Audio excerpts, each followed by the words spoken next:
ধানমন্ডি ৩২ নম্বরের বাড়িতে হাড়গোড় পাওয়ার কথা জানাল সিআইডি।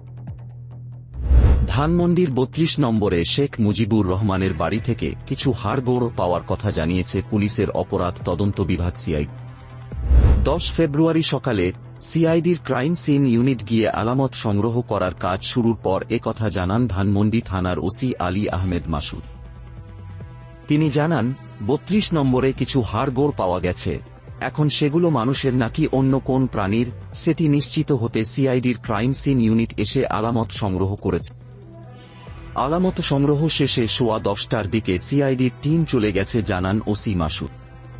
উল্লেখ্য, গত ৫ ফেব্রুয়ারি পলাতক শেখ হাসিনার অনলাইনে বক্তব্য দেওয়াকে কেন্দ্র করে ৩২ নম্বরের শেখ মুজিবুর রহমানের বাড়িতে ভাঙচুর চালায় দেয় বিক্ষুব্ধ ছাত্র জনতা। বাড়ির পাশেই নির্মাণাধীন ভবনে উপস্থিত হয় বিক্ষুব্ধরা।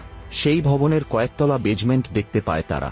তার মধ্যে ২ তলা পর্যন্ত নামতে পারলেও পরবর্তী ফ্লোরে পানি দেখা যায়। অনুমান করা হয় নিচে আরও কয়েকটি তলা রয়েছে। তারপর কয়েকদিন ধরে এই বাড়ির বেজমেন্টের জায়গা নিয়ে চলছিল নানা আলোচনা। সেটি সম্পর্কে বিস্তারিত জানতে ৩২ নম্বরের বেজমেন্টে গত ৯ ফেব্রুয়ারি সকাল থেকে পানি সেচ করার কাজ করছিল ফায়ার সার্ভিস। সেচের কাজ শেষ করে ফায়ার সার্ভিসের কর্মীরা ঘটনাস্থল ত্যাগ করেন দুপুর সোয়া ১টার দিক। এরপর আজ আলামত সংগ্রহে যায় সিআইডির ক্রাইম সিন ইউনিট। সেখানে ধানমন্ডি থানা পুলিশের উপস্থিতিতে আলামত সংগ্রহের কাজ করে তারা।